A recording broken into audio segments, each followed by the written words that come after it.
Hi வணக்கம் எல்லாருக்கும். எங்களோட வீட்டு என்ன கறின்னு பார்த்தீங்கன்னு சொன்னால் வெள்ளை அரிசி சோறு சமைச்சி கறி வந்து கத்தரிக்காயும் கடலையும் பால் கறி, அடுத்த கறி கோழி இறைச்சும் மரவள்ளி கிழங்கும் நல்லா அவிஞ்ச கிழங்கு நல்லா கரைஞ்சி போயிட்டு ஒரு குழம்பு வச்சுருக்கிறேன். அதாவது மரவள்ளி கிழங்கு காஞ்ச இறைச்சி போட்டு சமைச்சோம்னா நல்லா டேஸ்ட்டாக இருக்கும். அதில் அந்த இறைச்சிலாம் நம்மகிட்ட இல்லை, கோழி வேண்டினேன். அதாவது கோழியும் மரவள்ளி கிழங்கு போட்டு ஒரு கறி. சரியான பசி. காலையிலே வந்து வெளியில் போயிட்டு மரக்கறி சாமானெல்லாம் வேண்டிட்டு வாரத்துக்கே லேட் ஆகிட்டு, அதனால் வந்து இன்றைக்கி 2 கறியும் சமைச்சு எடுத்ததே வந்து அதாவது வேலை முடிஞ்ச மாதிரி தான்.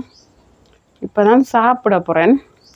பானை ஃபுல்லாக சோறாகிட்டேன். யாருமே கண் வச்சிடாதீங்க சரியா. இங்கே வந்து குட்டிஸும் சாப்பிடுத்தாரு. மதிய சாப்பாடு தான். காலையில் கடலை தான் சாப்பிட்டேன். குட்டி பானையில் எங்கள் 4 பேருக்கும் காணும். அதாவது மதியம் சமைச்ச இரவைக்கும் சோறு இருக்கும். சோறும் சரியான பசியாக இருக்கும். மதியத்தில் கட்டாயம் வந்து சோறு சாப்பிடணும். இந்த தட்டத்தில் போட்டு சாப்பிட போகிறேன். நானும் குட்டியும் தான் சாப்பிட போகிறேன். மற்றாக்கள் எல்லாம் லேட் ஆகும் சாப்பிட்றதுக்கு. நீ அவங்கள பார்த்து மரவள்ளி கிழங்கும் கோழியும் ஒரு கறி. நல்லா அவிஞ்ச கிழங்கு பார்த்திங்கன்னா நல்லா அவிஞ்சு கரைஞ்சிட்டு ஒரு குழம்பு கறி சமைச்சிருக்கு. நல்லா டேஸ்ட்டாக இருக்கும்.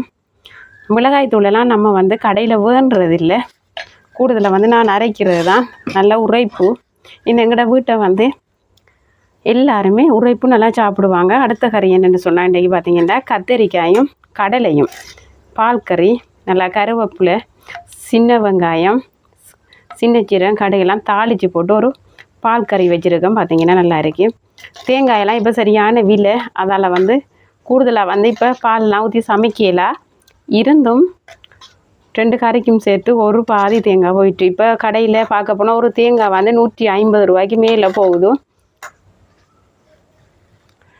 நானும் சாப்பிட போகிறேன். டெய்லி வந்து கூடுதலாக வந்து 2 கறி தான் நான் சமைக்கிறேன். இன்றைக்கி வந்து கீரை ஒன்று சேர்க்கலை. அதால் வந்து இன்றைக்கி 2 மரவள்ளி கிழங்கு நிறைய நாள் சாப்பிட்டு, அதால் வந்து மரவள்ளி கிழங்கும் கோழி 1/2 கிலோ தான் இன்றைக்கி வேண்டிட்டு இதில் வந்து கத்தரிக்காயும் ஒரு 1/2 கிலோ வேண்டி கொஞ்சமாக கடலையும் அவிச்சு போட்டு ஒரு பால் கறி வச்சேன். இதோட ஒரு கீரை சமைச்சாலும் நல்லா டேஸ்ட்டாக இருக்கும். நம்மளும் சாப்பிட்றதுக்கு ஓகே டைம் ஆயிட்டுது.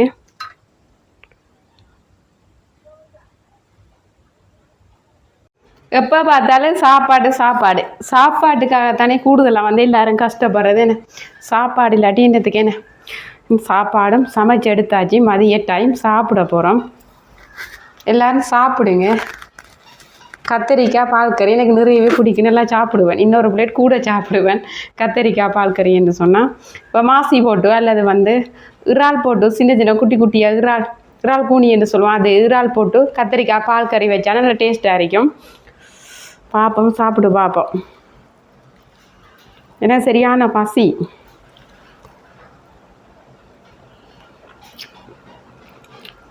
நல்லா இருக்கு. இதெல்லாம் சமைச்சு எடுக்கிறதுக்கே சரியாக லேட் ஆகிட்டு. ஏன்னா பசியும் வேறு. நிறைய உறவுகள் சொன்னாங்க, அக்கா வந்து சமையல் வீடியோ போடுங்கன்னு சொல்லி.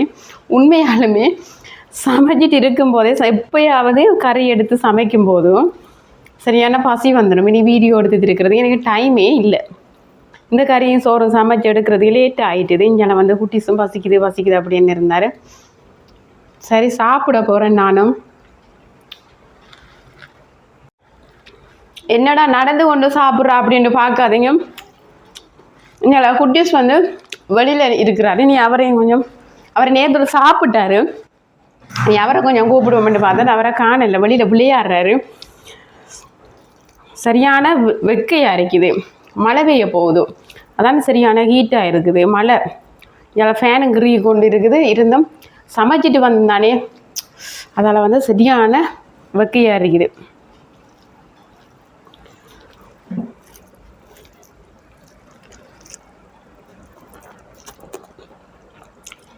நல்லா இருக்குது சாப்பாடு. அரிசி வந்து சின்ன அரிசி, வெள்ளை அரிசி தான். கூடுதலாக வந்து நாங்கள் இந்த சிவப்பு அரிசிலாம் சாப்பிட்றதில்ல, வெள்ளை அரிசி தான் சாப்பிட்றது. இப்போ புது அரிசி எல்லாம் கூடுதலாக இப்போ கடையில் விற்கிறாங்க. ஆனால் அந்த புது அரிசி வந்து உண்மையாலுமே கூடாது. சோறு அதாவது சரியான அளவுக்கு வந்து அந்த மூடை இல்லாது ஒரு மாதிரி அப்படியே கஞ்சி வடித்து கொண்டே இருக்கும். பழைய அரிசி தான் கடையில் தேடி தேடி நீ ஹஸ்பண்டு கொஞ்சம் போய் வாங்கிட்டு வந்தார். நல்லா இருக்குது சோறு. சின்ன சின்ன அரிசி, இது வந்து பொன்னி அரிசி.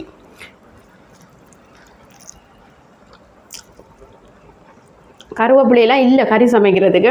அப்புறம் அம்மாட்ட போயிட்டு தான் போய் கருவேப்பிலை கொஞ்சம் கடனாக வேண்டி எடுத்துகிட்டு வந்தேன். பாருங்கள், எனக்கு என்ன கறி சமைக்கிறேன்னு சொன்னாலும் கருவேப்பிலை வேணும். கருவேப்பிலை இருந்தால் தான் சமைப்பேன். ரம்பையெல்லாம் பெருசாக பாவிக்க மாட்டேன்னு கருவேப்பிலை கட்டாயம் வேணும். கருவேப்பிலை கறிக்கு போட்டாலே நான் அதை சாப்பிட்ருவேன். அது வந்து முடி வளர்கிறதுக்கெல்லாம் நல்லா. கருவேப்பிலை மற்றது வந்து கொலஸ்ட்ராலில் இருக்கிறவங்களுக்கெல்லாம் கருவேப்பிலை எடுத்து வந்து பச்சையாக சம்பல் போட்டு சாப்பிட்டா நல்லா இருக்கும், உடம்புக்கும் நல்லது.